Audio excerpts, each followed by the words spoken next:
This is part 2 of the Reading Comprehension series, Breaking Out of the Box, paragraphs 2 and 3.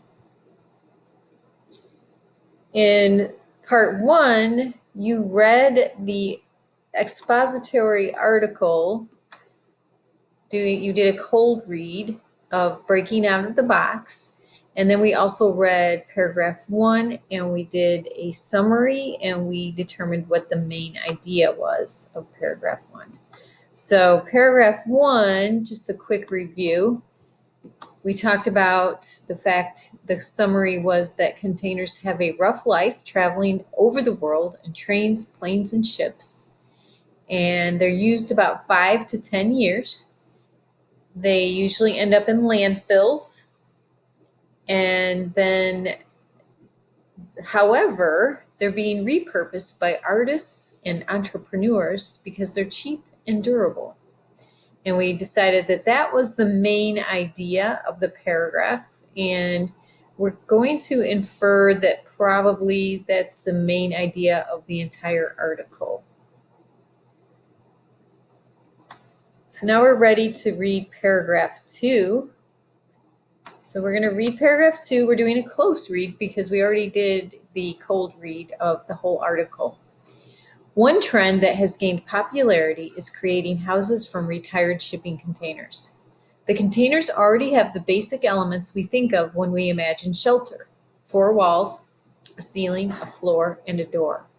It is truly amazing what interior designers and architects can do to maximize the layout of these containers in order to add comfort to the cold metal interiors. Some modular designs include connecting several containers to increase the amount of living space. With features like solar panels and sliding glass walls, the repurposed homes are an environmentally smart practice. So now we're looking at this paragraph to decide what the main idea is and also to do a summary. And in order to do that, we need to figure out what the important details are. So what do you think the main idea of paragraph 2 is? Pause the video and take a look at it.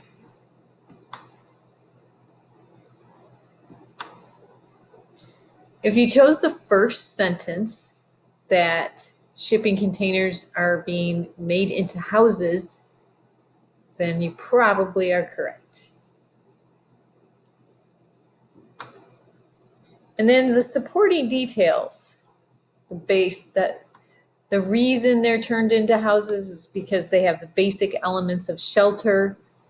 Designers can add comfort to them because they're cold and metallic, right? So that was an important detail.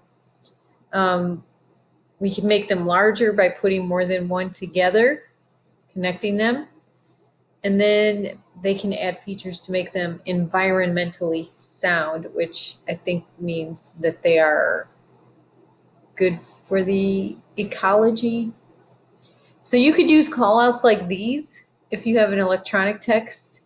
Especially if you're doing this on a test, for example, they have like little post-it notes that you can actually like call out a post-it note and save the post-it notes. But I like to do the old-fashioned way, and I like to write it down on a piece of paper. So let me show you what that would look like, my notebook. So here's my notebook for the first 3 paragraphs, kind of giving away paragraph 3 really quickly, but that's okay. What do you notice about this? Oops, too fast. What do you notice about my notes? Pause the video and take a look and think about what I did and what you would do the same or what you might do differently. So I make sure if I'm taking notes on a separate piece of paper that I put the title down on the paper.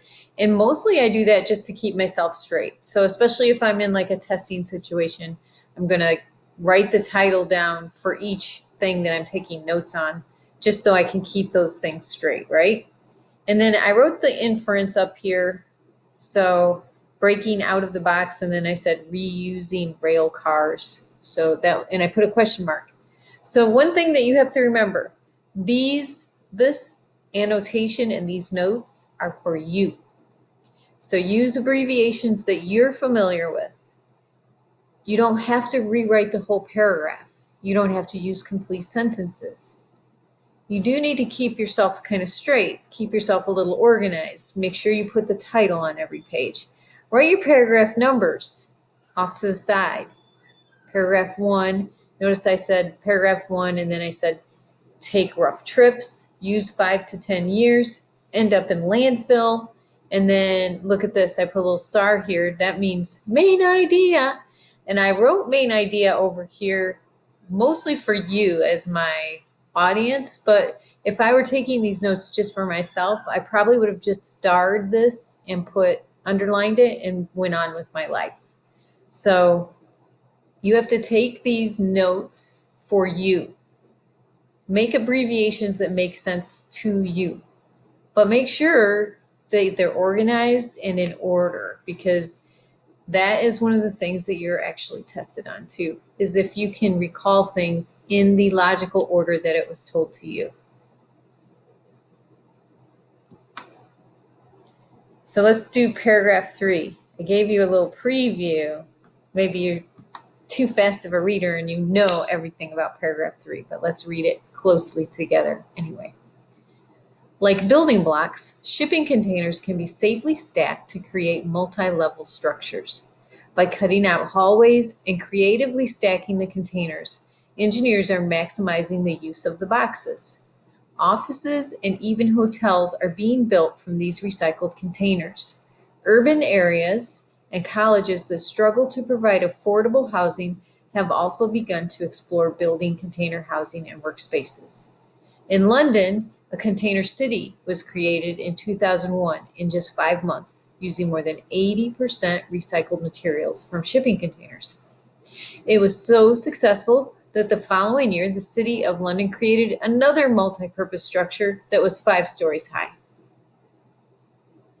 So pause the video and look at this closely and try to decide, what is the main idea? What are all the details pointing to that helps you understand what the main idea is?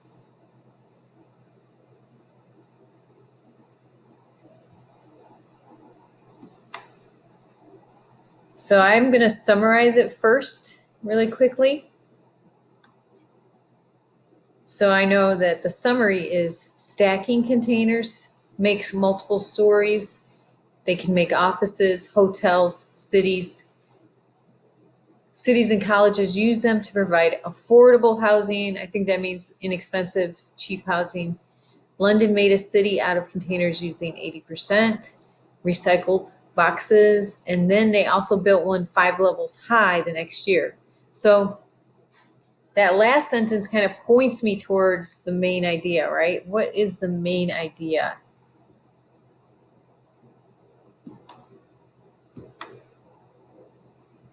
The shipping containers can be stacked to create multiple levels. So the second paragraph was about single-story houses for people. Now this is about stacking them and making like apartment buildings or hotels or offices, workspaces. So let's go back to my notes that I took from my writer's notebook for paragraph 3. So these are the things that I wrote down. Paragraph 3 was a pretty big one, so you notice how I have a lot more notes for paragraph 3 than I did for 1 and 2.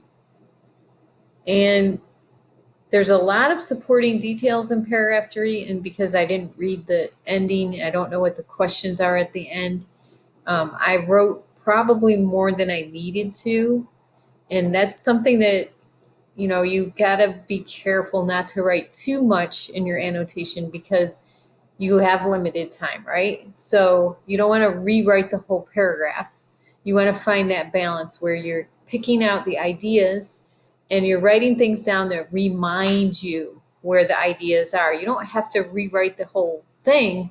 It's right there in front of you. If you need to look at it, you can, but you need to figure out where those ideas are. And also writing those, the main idea and some of the supporting details, the most important ones, helps you comprehend what you're reading. So far, I think this is about reusing shipping containers. I know that they have a rough life, so people like entrepreneurs and artists are using them again, making new uses out of them, repurposing them. So far, we know that they've been made into houses and multiple level structures like office buildings and hotels. So to me, we've covered which one, artists or entrepreneurs so far? So we've covered like the business aspect, right? The entrepreneurial side. So I'm guessing, I'm going to infer that pretty soon in this article, we're just going to start learning about what artists do with the shipping containers as well. That would be my inference. So make sure you have notes in your writer's notebook and do the exit ticket and Schoology, and I'll see you next time.